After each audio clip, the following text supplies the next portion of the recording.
Elara stood at the edge of the dance, unseen and alone. The ugliness was her shield, and for a moment she felt safe. As the dance ended, Ethan found her in the shadows. He looked past her ruined hair and smeared makeup, seeing only her pain. It doesn't matter what you do, you will always have a beautiful soul. The words struck deeper than any before.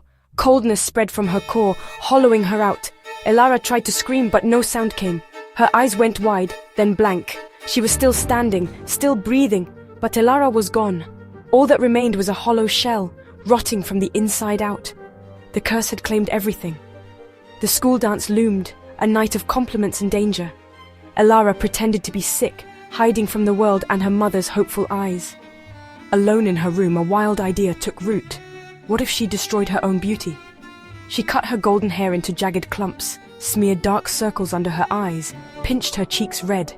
The mirror showed a stranger, messy, broken, free. She pulled on old clothes and slipped out into the night.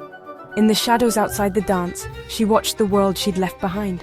Liam danced with another girl, and Elara felt a pang of sadness, but she pushed it away. This was her only escape.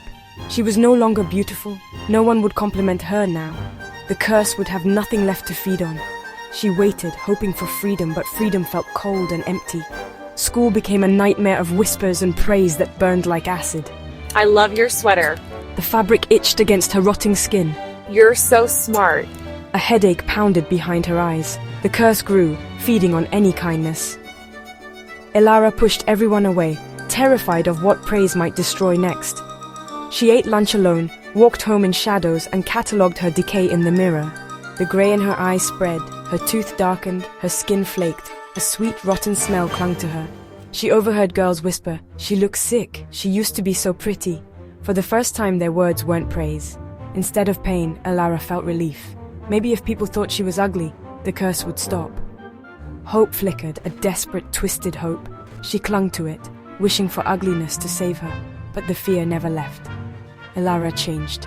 She hid behind her hair, wore long sleeves, and avoided smiles. But the compliments didn't stop. They only grew more specific. One day, Ethan handed her a perfect red rose. You have the most graceful hands, Elara. The moment he touched her, a jolt shot up her arm. In the bathroom, she saw her index fingernail had turned sickly gray, cracked down the center. The rose mocked her from the trash. The curse was evolving, targeting exactly what people praised. Her hands, her eyes, her skin, each compliment struck with cruel precision. Elara began to dread leaving her house. The world became a minefield of dangerous words. Every smile, every kind remark was a threat. She was trapped, a prisoner in her own decaying body. The curse was relentless. Gather round the fire and listen close. This story is true. Every chilling word. It's about Elara, a girl whose beauty was a curse. Compliments followed her everywhere. Her golden hair, sky blue eyes, perfect smile. On her 16th birthday, her grandmother whispered, "You have the most beautiful eyes." That night, Elara noticed a tiny grayish-brown speck in her left eye. She tried to ignore it, but it wouldn't go away. Days later, her friend Liam said, "Your smile is perfect." That evening, she found a chip in her front tooth, dark and decaying. Compliments became poison. Each kind word left a mark: brittle hair, blemished skin, rotting teeth. Elara realized the horrifying truth. Every compliment made her rot. She tried to hide the changes, but they kept coming. Her beauty, once a blessing, was now a curse she couldn't escape. The more people praised her, the more she decayed. She became terrified of kindness, dreading every word. Elara's secret grew, creeping through her life like a shadow, and the mirror became her enemy. But one night, as Elara stared into the mirror, her reflection grinned back. A twisted, rotting smile she could not control.